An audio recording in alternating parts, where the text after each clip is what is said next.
اعوذ باللہ من الشیطان الرجیم بسم اللہ الرحمن الرحیم الحمد للہ الذی زین سماء الدنیا بالشمس والقمر بمحمد وعلی خیر البشر وبالنجوم الباہرة من آلہما احد عشر صلوات اللہ علیہم ما لاح نجم وظہر ولعنت اللہ علی من تولی عنہم وکفر اما بعد فقال اللہ تبارک و تعالی فی کتابہ المبین بسم اللہ الرحمن الرحیم لا تأکلوا اموالکم بینکم بالباطل الا ان تکون تجارتا عن تراض منکم۔ عزیزان محترم، ایک سوال کیا گیا بندہ حقیر سے کہ غصبی زمین پر امام بارگاہ بنانا یا مسجد بنانا یا کوئی بھی ایسی جگہ بنانا، امام باڑہ بنانا جس پر کوئی نیک عمل انجام دیا جائے، اس کا حکم شرعی کیا ہے؟ تو عرض خدمت یہ ہے کہ یہ ہمارے دین کے مسلمات میں سے ہے۔ اس پر علماء مذہب کا اجماع ہے کہ کسی کی بھی زمین کو غصب کرنا حرام ہے، اور یہ بات قرآن سے بھی ثابت ہے، یہ بات سنت سے بھی ثابت ہے، اور شیعیان حیدر کرار کسی بھی صورت میں اس بات پر رضایت نہیں دے سکتے کہ وہ غصب کو جائز قرار دیں۔ قرآن کی آیت سورہ النساء کی 29ویں آیت ہے، ارشاد رب العزت ہو رہا ہے لا تأکلوا اموالکم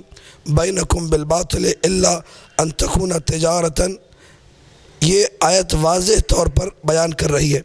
اے مسلمانوں، اے مومنوں، تمہارا ایک دوسرے کا مال ناحق طور پہ کھانا تمہارے لیے جائز نہیں ہے۔ نہیں، یہاں پر آئیے لا تأکلوا، مت کھاؤ ایک دوسرے کے مال کو بالباطل، ناحق طریقے سے، الا ان تکون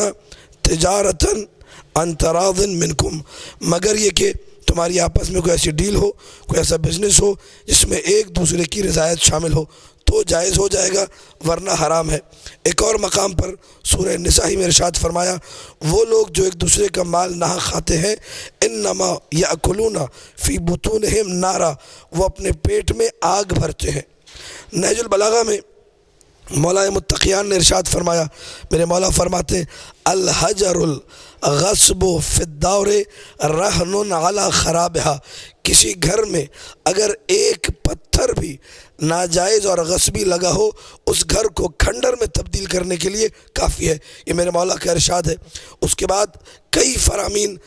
معصومین کے موجود ہیں۔ عیون اخبار الرضا میں ہے، مولا رضا کا فرمان ہے وحرم غصب الاموال لما فیہ من انواع الفساد، اور اموال کو غصب کرنا حرام قرار دیا گیا کیونکہ اس میں دنیا کا فساد ہے، کوئی ایک دو فساد نہیں ہے، انواع فساد، فساد کی بڑی قسمیں اس میں پوشیدہ ہے، اور اس میں تباہی ہے اور اس میں بربادی ہے، معصوم کا فرمان۔ لہذا غصب کسی بھی صورت میں اس کی اجازت نہیں دی جا سکتی۔ اللہ کے رسول نے فرمایا لا یحل مال امرئ مسلم الا بطیب نفسہ یا الا عن طیب نفسہ، ایک مسلمان کے لیے دوسرے مسلمان کا مال حلال نہیں ہے مگر یہ کہ اس کی رضایت سے ہو، وہ خوشی سے اپنا مال پیش کرے تو جائز ہے، ورنہ حرام ہے۔ لہٰذا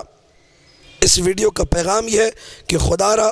ایسی چیزیں اور ایسی باتیں کہ جی ہم زمینوں پہ قبضہ کر کے امام باڑہ بنائیں گے، زمینوں پہ قبضہ کر کے امام بارگاہ بنائیں گے یا مسجد بنائیں گے، یہ باتیں شیعیان حیدر کرار کو زیب نہیں دیتی، یہ باتیں ان لوگوں کو زیب نہیں دیتی جو تبرہ کو عبادت سمجھتے ہیں، یہ باتیں ان لوگوں کو زیب نہیں دیتی جو قاتلین زہرا پہ لعنت بھیجتے ہیں۔ قاتلین زہرا نے غصب ہی تو کیا تھا جس کی وجہ سے آج تک ہم ان پہ لعنت بھیج رہے ہیں۔ لہٰذا کسی ایسے شخص کو جو زمین غصب کر کے اس پر امام باڑہ بنا کر مومنوں کو دعوت دیتا ہے، حق نہیں ہے کہ جناب زہرا کے قاتلوں پہ لعنت بھیجے جب خود اس عمل کا مرتکب ہو رہا ہے۔ وما علینا الا البلاغ المبین۔